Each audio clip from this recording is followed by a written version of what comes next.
ఆవిడ ఈ బైబిల్ చూపించి అంది, అమ్మా నాకు వెనక ముందు ఎవ్వరు లేరు, నా దేవుడే నా దిక్కు, నేను ఎక్కడికి వెళ్ళి వెతకలేను అడగలేను, దేవుడిని పట్టుకుని చెప్తున్నానమ్మా, 24 గంటల టైం ఇవ్వు, రేపటి లోపల కట్టేస్తాను. మీరు ఎక్కడైనా చూసారా హాస్పిటల్లో డబ్బులు కట్టకుండా ముందు జాయిన్ చేసుకున్న వాళ్ళు ఎవరైనా చూసారా? ఆవిడ రిక్వెస్ట్ మేరకు పై డాక్టర్తో రిక్వెస్ట్ చేస్తే జాయిన్ చేసుకున్నాం. సరే ట్రీట్మెంట్ జరుగుతూ ఉంది, చూస్తూ ఉన్నా. మొదటి గంట చూసా, ఆవిడ ఏం చేస్తుంది, ఎవరికైనా మెసేజ్లు పెడుతుందా, ఎవరికన్నా వాట్సాప్లో మెసేజ్ పెట్టి డబ్బులు ఏమన్నా డొనేషన్ లాగా గ్యాదర్ చేస్తేమో. మధ్యాహ్నం 11:30కు ఆ సమయంలో అడ్మిట్ చేశాం.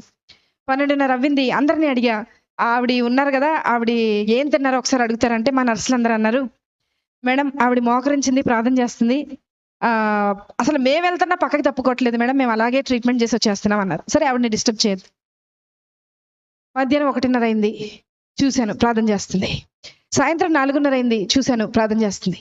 రాత్రి 6:30 అయింది, చూశాను ప్రార్థన చేస్తుంది. రాత్రి 9:30 అయింది, చూశాను ప్రార్థన చేస్తుంది. రాత్రి 11:30 అయింది, అంటే ఆవిడ మోకరించి 12 గంటలు అవుతుంది, ప్రార్థన చేస్తుంది.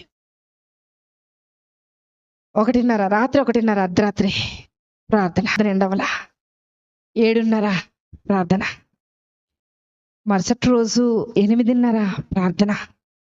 9 పైన డాక్టర్ అడిగారు, అమ్మా ఆవిడ బిల్ కట్టారా అని అడిగారు. అన్నారు, మేడం యాక్చువల్గా ఈరోజు మా అమ్మగారు చనిపోయి 10 సంవత్సరాలు అవుతుందండి, ఈరోజు 10వ సంవత్సరం వర్ధంతి, వాళ్ళకి చెప్పేయండి మేడం, వాళ్ళకి ఫ్రీ ట్రీట్మెంట్ చేసేద్దాం, వాళ్ళ దగ్గర రూపాయి కూడా తీసుకొద్దాము.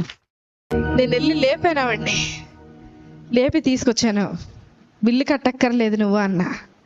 నాకు తెలుసు మేడం, నా భర్త వదిలేసి వెళ్ళిపోయినా, నా బిడ్డ నా చెయ్యి దాటిపోయినా, నన్ను ఈ లోకంలోకి తీసుకొచ్చిన యేసయ్య నా చెయ్యి విడిచిపెట్టడం.